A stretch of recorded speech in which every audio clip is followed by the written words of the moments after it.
Saludos a cada uno de ustedes. Una vez más, estamos aquí listos para estudiar el mensaje de la palabra de Dios. Les agradezco que me acompañen.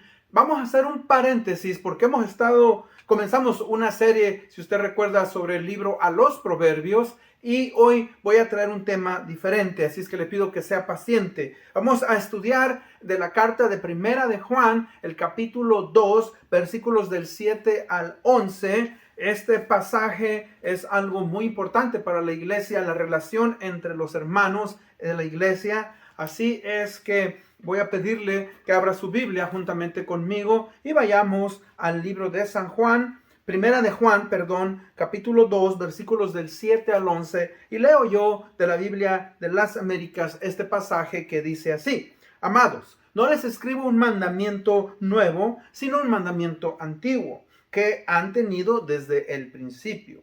El mandamiento antiguo que es la palabra que han oído. Por otra parte, les escribo un mandamiento nuevo, el cual es verdadero en él y en ustedes, porque las tinieblas van pasando y la luz verdadera ya está alumbrando. El que dice que está en la luz y aborrece a su hermano, está aún en tinieblas. El que ama a su hermano permanece en la luz y no hay causa de tropiezo en él. Pero el que aborrece a su hermano está en tinieblas y anda en tinieblas y no sabe a dónde va, porque las tinieblas le han cegado sus ojos. Vayamos a Dios en oración. Padre, gracias te damos en este día por darnos la oportunidad de estudiar tu palabra, especialmente en este pasaje, Señor, que vemos la importancia en la cual aprendamos como cristianos, como hermanos en Cristo, amarnos los unos a los otros, aprender, Señor, a hacer a un lado muchas de aquellas impedimentos que no nos permiten, Señor, amarnos genuinamente. Te pedimos perdón porque, Padre, muchas veces hemos tal vez fallado a nuestros hermanos. Ayúdanos, Señor. Abre la mente, abre el corazón, y te pido por aquellos que aún, Padre, no han hecho una decisión de ser parte de la familia de Dios, tuya, no han decidido ser parte de la iglesia. Bendíceles, ayúdales, que tu Espíritu Santo trabaje en nuestras vidas. Esto lo pedimos en el bendito nombre de Cristo Jesús, nuestro Señor y Salvador. Amén. Bueno, mis hermanos, como dije anteriormente, hemos estado estudiando por algunas semanas, en los días miércoles, el tema, ¿verdad? O el libro de la primera carta del apóstol San Juan. Y él escribió el Evangelio de San Juan, pero escribió también estas 3 cartas más el libro de Apocalipsis. Ahora, cuando Juan escribe esta primera carta, él lo hace con una urgencia. Esta carta de primera de Juan fue escrita aproximadamente del año 92 al 95 después del Señor Jesucristo. Y cuando Juan está escribiendo, él no empieza dando un saludo, diciendo, ¿verdad?, gracias a ustedes por estar conmigo, etcétera. No, él empieza inmediatamente, ¿verdad?, hablando sobre la importancia de poner a Jesucristo no solamente como Señor, pero hablar de su humanidad y su deidad. Cristo Jesús fue tan Dios, pero también fue tan humano. ¿Por qué? Porque resulta que Juan está escribiendo ya a una tercera generación de cristianos, y estos cristianos se han expandido desde Jerusalén, Samaria, ya están en Asia Menor, en África, en muchos lugares, pero tristemente han entrado sectas, han entrado enseñanzas, y esta enseñanza que él está contraatacando es, ¿verdad?, la enseñanza del gnosticismo. Los gnosticistas, en otra palabra, creían, ¿verdad?, que ellos tenían un conocimiento especial y que ellos podían enseñarte, ¿verdad?, ciertas cosas de Dios, y tenías que unirte a su grupo. Ahora, no solamente eso, ellos creían, obviamente, que Jesucristo no había sido humano, que había sido un espíritu. Y Juan está escribiéndoles, pues, por eso él comienza, miren el versículo 1, dice: lo que existía desde el principio, lo que hemos oído, lo que hemos visto, lo que hemos contemplado y lo que han tocado nuestras manos, esto escribimos acerca del verbo de vida, hablando de Jesucristo. O sea, él dice, yo fui testigo, yo estuve con Jesucristo, yo fui el amado quien me recargaba en su hombro. Todo esto él está testificando, porque había otros que decían, bueno, si Cristo era humano, entonces tenía que ser pecador. O, ¿verdad? La materia y el espíritu no pueden convivir. Ahora, recuerde, es algo difícil aún para nosotros los cristianos entender esto, pero Cristo fue tan divino, Dios hecho carne, y también tenía un cuerpo humano como el de usted y el mío. Y ellos no podían, los gnósticos no podían concebir esto. Ahora, por eso les está escribiendo. Ahora, él primero habla a las iglesias sobre este problema. Ahora está hablando a las iglesias internamente, conflictos que ellos están teniendo. Y eso es el tema de hoy. Hoy vamos a hablar sobre el mandamiento, sobre el amor fraternal en la iglesia. Por eso él escribe ahora a estas iglesias y les está hablando de la importancia del amor fraternal, ¿verdad? En la iglesia local, en cada iglesia. Por eso él comienza diciendo, amados, no les escribo un mandamiento nuevo, sino un mandamiento antiguo que han tenido desde el principio. El mandamiento antiguo que es la palabra que han oído, el versículo 7. Ahora, cuando él nos está diciendo, obviamente, ¿verdad? ¿A qué se refiere? ¿Cuál es el antiguo mandamiento? Ahora, la misma palabra de Dios nos habla sobre cuál es este mandamiento. Recuerde, una de las reglas de interpretación bíblica es que la misma Biblia interpreta a la Biblia. Ahora, en el capítulo de Mateo 22, 35 al 36, leo, dice, pero al oír los fariseos que Jesús había dejado callados a los saduceos, se agruparon y uno de ellos, intérprete de la ley, un escriba, un hombre muy inteligente, dice, para ponerlo a prueba, le preguntó, maestro, ¿cuál es el gran mandamiento de la ley?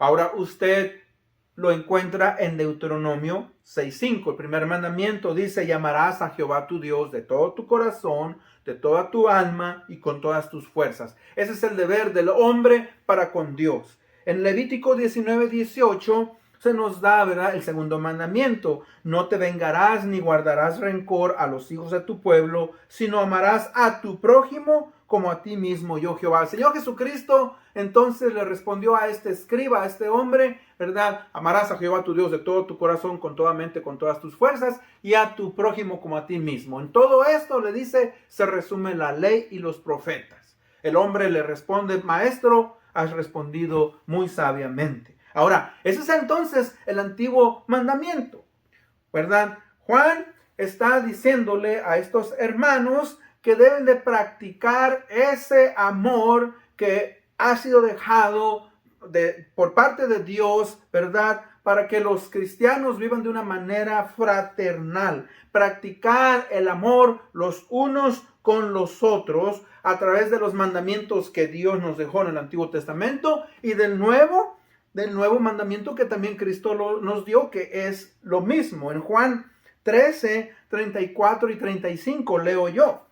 Dice, un nuevo mandamiento nuevo os doy, que os améis unos a otros, como yo os he amado, que también os améis unos a otros. En esto conocerán todos que sois mis discípulos, si tuviereis amor los unos con los otros. O sea, Juan está tomando este nuevo mandamiento. Ahora, este nuevo mandamiento, mis hermanos, es una referencia a la iglesia local. Recuerde, la iglesia fue instituida por Jesucristo. Él dijo en el Evangelio de Mateo, estando con los discípulos en Cesarea, ¿verdad?, de Filipos, ¿y quiénes dicen que soy yo? Le pregunta, o mejor dicho, le dice a Pedro, ¿y quién soy yo? Le dice, tú eres el Mesías, el Hijo de Dios viviente. Ahora, él le dice, bienaventurado Pedro, porque eso te lo reveló mi Padre. Ahora le dice, sobre esta roca, hablando de sí mismo, Cristo, la roca, el fundamento, edificaré mi iglesia y las puertas del Hades no prevalecerán sobre ella. Fíjese que Mateo está hablando, el único evangelio que habla sobre la iglesia local, de cómo la iglesia va a nacer, y vemos que nace en el día de Pentecostés, ¿verdad? En el libro de los Hechos, y la iglesia, mis hermanos, en Jerusalén, y después la iglesia se dispersa. Hoy en nuestros días tenemos miles, millones tal vez de iglesias en todo el mundo que honran a Dios. Entonces, ¿verdad?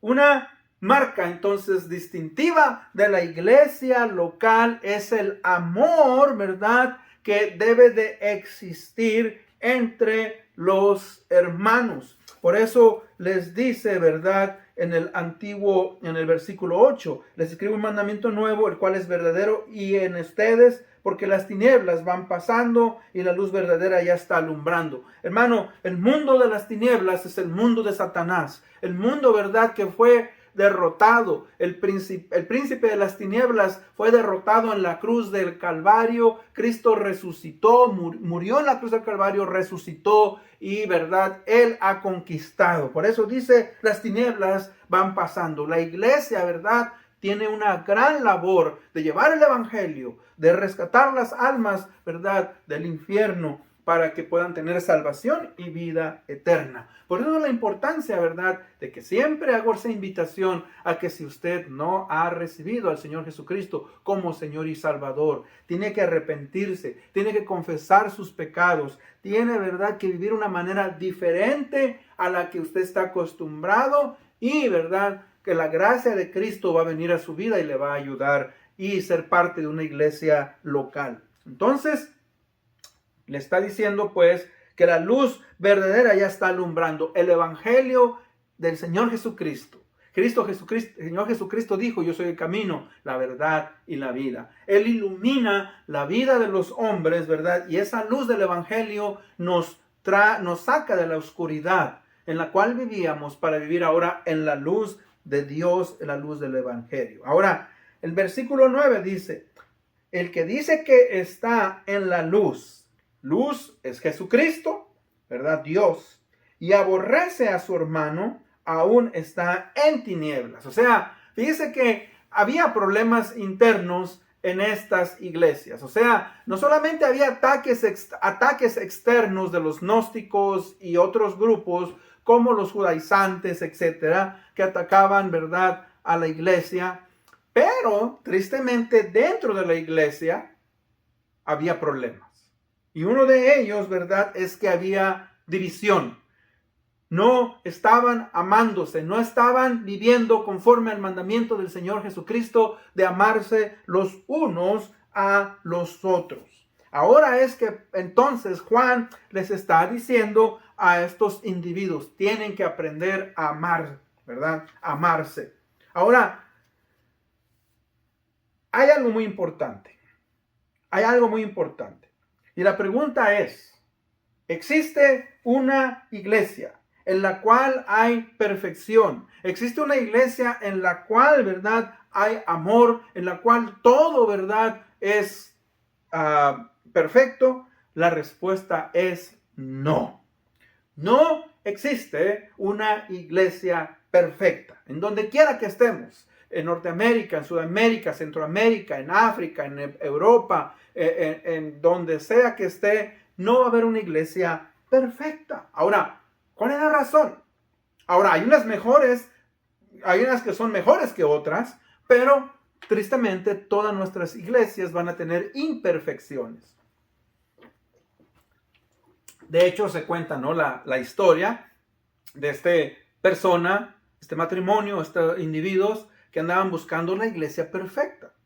Y fueron y aquí, andaban allá y andaban brincando, como dice un hermano, como chapulines de aquí a allá, buscando la iglesia perfecta. Y uno de los pastores le dijo, miren, cuando ustedes encuentren la iglesia perfecta, dice, no se unan a esa iglesia porque entonces se va a volver imperfecta. Ahora, tristemente, con eso damos a entender, ¿verdad?, que por causa de la naturaleza pecadora que nosotros tenemos como humanos, tristemente va a haber problemas en la iglesia. Ahora, déjeme explicarle un poquito. O sea, la iglesia perfecta no existe. ¿Por qué? Porque la iglesia está compuesta de personas. Ahora, aunque estas personas han sido redimidas del pecado y están libres de la condenación del pecado, aún siguen teniendo ¿qué?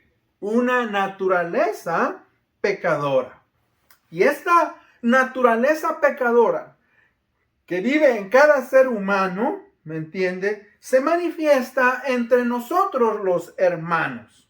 Y muchas veces caemos en pecado. Ahora, cuando digo en pecado, mis hermanos, hay disensiones o divisiones. A veces criticamos. A veces hay envidia. A veces hay pecado oculto. A veces hay desobediencia. Hay falta de amor por Dios y por los hermanos. Entonces, si usted que me escucha no es creyente, no use esto como un pretexto. ¿Por qué? Porque tristemente el ser humano va a tener esa naturaleza pecadora siempre. Pero es nuestro deber como creyentes el de vivir y dar testimonio a los otros hermanos. Ahora, cuando Juan está diciendo aquí, ¿verdad?, que el que dice que está en luz y aborrece a su hermano, aún está en tinieblas. Fíjese que usa la palabra odio, aborrecer. O sea, a veces va a haber dificultades entre nosotros los creyentes. Yo entiendo. Pero una persona que conoce al Señor Jesucristo, una persona que reclama tener una relación con Dios, no puede odiar, no puede aborrecer a su hermano o hermana en Cristo. Es bien importante eso. Ahora, fíjense que en el libro de Primera de Corintios, cuando empecé a estudiar la palabra y leí el libro de Primera de Corintios, pues yo me pregunté y dije, caramba, ¿qué está pasando aquí con estos hermanos? ¿Cómo es posible, verdad, que estos hermanos tenían todos los dones espirituales? Pero si usted empieza desde el capítulo 1 y sucesivamente, se da cuenta que ellos, hermanos, eran muy carnales. O sea, por ejemplo, en el capítulo 1, versículos 10 y 11, ¿verdad? Pablo los está confrontando porque dice, me he sido informado por los de Cloé que hay divisiones, disensiones entre vosotros. Dicen, unos son de Pablo, otros son de Pedro, otros son de fulano, otros dicen, nosotros somos de Cristo. Dice, hay disensiones, hay divisiones. Por ejemplo, en el capítulo 3, versículos del 1 al 3, Pablo les dice que son carnales porque tienen celos y hay discordia entre ellos. En el capítulo 5, versículo 1 y 2, ¿verdad? Pablo le dice, ¿verdad?, que hay un hombre que está viviendo en inmoralidad, y una inmoralidad, dice, tan grave que ni aún, dice, se vive entre los que no son creyentes. Wow. Luego en el capítulo 5, 12, ¿verdad?, también los confronta. En el capítulo 6, versículos del 1 al 3, Pablo los está confrontando porque se estaban llevando, ¿verdad?, a juicios entre ellos, ante el mundo. Y él los está regañando. Le dice, ¿cómo es posible? Dice, ¿no saben que ustedes van a juzgar a los ángeles? No pueden, no hay algún sabio, dice, entre vosotros que pueda traer paz entre ustedes. En el capítulo 11, versículo 17, se nos habla, ¿verdad?, sobre los abusos de la cena del Señor. Tanto dice que algunos se embriagaban. Toda esta, mis hermanos, pues, nos habla, ¿verdad?, de que la iglesia, tristemente, va a haber a veces individuos, personas, que van a estar en conflicto. Y eso no es correcto, no es correcto. Por el que dice el versículo 10, el que ama a su hermano permanece en la luz y no hay causa de tropiezo en él. Pero el que aborrece a su hermano está en tinieblas y anda en tinieblas y no sabe a dónde va porque las tinieblas han cegado a sus ojos. O sea, que una persona que reclama conocer al Señor Jesucristo como Señor y Salvador no puede aborrecer, no puede odiar a otra persona. ¿Por qué? Porque si Cristo vive, si Cristo, ¿verdad?, está en ti y el Espíritu Santo mora en ti, va a haber, ¿verdad?, una lucha en contra de los sentimientos y vas a buscar estar bien con Dios y vas a querer buscar, ¿verdad?, estar bien con tu hermano o tu hermana en Cristo. Ahora, por eso les decía yo, pues, que no hay una iglesia perfecta. Sería, mis hermanos, ingenuo pensar, ¿verdad?, que una iglesia compuesta por hombres y mujeres que tienen naturaleza pecadora pueda estar exenta de fallas, de errores, actitudes y prácticas, ¿verdad?, que a veces son pecaminosas, no que a veces que son pecaminosas, pero fíjese, no usemos eso para decir yo no quiero ser miembro de la iglesia, para decir esta gente es una hipócrita. Somos hipócritas a veces, lo reconozco, pero ¿sabe qué? Tenemos a Cristo. Y cuando usamos la palabra de Dios, dice en el versículo 1:9, dice, si confesamos nuestros pecados, Él es fiel y justo para perdonarnos y limpiarnos de toda maldad. Fíjese que ese es uno de mis deseos. Uno de mis deseos que yo siempre le pido a Dios es, Señor, revélame, muéstrame la maldad de mi corazón y ayúdame a buscarte. Ayúdame, Señor, a poder, ¿verdad?, vivir una vida apartada de ese pecado. Yo no quiero deshonrarte, yo quiero honrarte. Y tenemos la esperanza, ¿verdad?, de que un día vamos a ir a Dios y que vamos a ser transformados. Ahí entonces va a haber una iglesia perfecta, la iglesia universal perfecta, donde no va a haber pecado, no va a haber disensión, no va a haber envidias entre los hermanos. Ahora, pues, como decía, si queremos una iglesia perfecta, pues tenemos que esperar hasta que sea la consumación de los tiempos, que vamos a ser redimidos por nuestro Dios en los cielos y vamos a vivir de una manera mejor. Entonces, pues, Juan pues está exhortando a sus hermanos. Había división, había pleitos, algunos estaban en conflicto. Y es importante, ¿cómo vamos a resolver? Fíjese, ¿cómo es que el pastor y los líderes y los hermanos debemos de resolver nuestros problemas? Va a haber problemas. Nos guste o no, va a haber problemas. A veces nos volvemos criticones. Decimos, mira, el hermano trae la misma ropa. El hermano, ¿verdad?, habla mucho. Este hermano no habla. Este hermano, ¿verdad? O sea, tristemente, hermanos, va a haber eso. Pero la palabra de Dios nos exhorta a que aprendamos a amarnos, a querernos. ¿Cómo podemos entonces solucionar, como dije yo antes, estos problemas en la iglesia? Bueno, recuerden, cada vez que haya estos problemas entre hermanos, debemos de usar los principios que se nos ha dado en la palabra de Dios. Y para esto usamos Mateo 18, versículos 15 al 20. Yo me voy a concentrar del 15 al 18, 17 que leo. Dice así, dice, si tu hermano peca, ve y repréndele a solas. Si te escucha, has ganado a tu hermano. Pero si no te escucha, lleva contigo a uno, a dos o más, para que toda palabra sea confirmada por boca de 2 o 3 testigos. Y si rehúsa escucharlos, dilo a la iglesia. Y si también rehúsa escuchar a la iglesia, sea para ti como el gentil y el recaudador de impuestos. Entonces, fíjese que se nos está hablando y se nos está diciendo aquí qué es lo que debemos de hacer nosotros para, ¿verdad?, solucionar nuestros problemas cuando hay problema en la iglesia. ¿Cuáles los pasos? Primeramente, dice ahí, pues Mateo, dice, si tu hermano peca, ve y repréndele a solas. Si te escucha, has ganado a tu hermano. Ahora, hay pecados, mis hermanos, obviamente, que podemos resolver muy fácilmente. A veces nuestros hijos tienen conflictos entre ellos. Y viene un hermano y va a su hijo, le gritó al mío, le jaló el cabello. Esas son cosas que debemos de resolver inmediatamente, ¿verdad? Debemos de hablarlas. A veces hay conflictos, mis hermanos, más grandes. A veces hay hermanos que, por ejemplo, piden dinero prestado a otro hermano. Y ahí hay conflicto. Es que me dijo que me iba a pagar y no me ha pagado.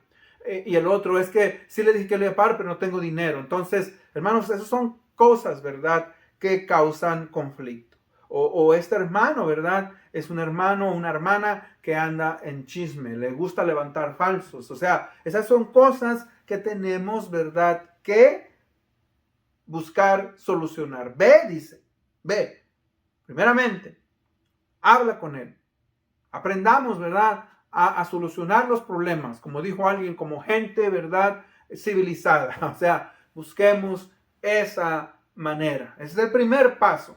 Primer paso. Ahora dice el versículo 16, dice, pero si no te escucha, lleva contigo a uno o a dos más para que toda palabra sea confirmada por boca de dos o tres testigos. El segundo paso entonces es, si no podemos solucionar este problema, entonces buscamos a uno o a dos testigos. Se les habla y se les dice, esto es lo que sucedió con las 3, 4 personas que estén envueltas. A veces nos toca a nosotros los pastores, ¿verdad?, solucionar esos problemas. Dice que debe de ser, ese es el segundo paso. Hay que envolver a otros individuos. ¿Ok? A otros individuos, ¿verdad? Para que ellos puedan, obviamente, solucionar esta situación. Ahora, hermanos, hay veces en las cuales los hermanos, y vamos subiendo en escala, como le digo, en cuanto a pecados. Puede ser que este hermano está en inmoralidad sexual. Puede ser que este hermano está usando drogas. Este hermano está usando del alcohol. Este hermano está robando. Este hermano, ¿verdad?, está causando mucha dificultad en la iglesia. Entonces, debe de llevarse y hablarse entre ellos. Ahora, fíjese que sigue el tercer paso. Dice, y si rehúsa a escucharlos, dilo a la iglesia, a la asamblea. O sea, el último paso, mis hermanos, que se da es, ¿verdad?, en que se trae a la asamblea. Y a esta persona, obviamente, se le confronta en la asamblea con su pecado. Ahora, dice, si rehúsa, ¿verdad?, entonces tómalo como un gentil y a un recaudador de impuestos. Ahora, usted recuerda, para los judíos, el no ser judío, el ser un gentil, ¿verdad?, era algo grave. Ellos no querían ni darle la mano. El recaudador de impuestos era un individuo que tristemente, ¿verdad?, trabajaba para los romanos, cobraba sus impuestos y pues hacía su fortuna de otras personas. Por eso los judíos, hermanos, no los querían, los evitaban. Y eso es lo que el Señor Jesucristo está usando, esa ilustración, para hablar de estos individuos. O sea, que un individuo que no quiere, ¿verdad?, sujetarse a las normas que la palabra de Dios nos ha establecido, por ejemplo, ¿verdad?, de ser un buen marido, de tener una mujer, de amar a sus hijos, de vivir en sobriedad, de vivir, ¿verdad?, hablando la verdad y no en chisme, etcétera. Este individuo rompe esos principios, pues tiene que ser traído a la disciplina.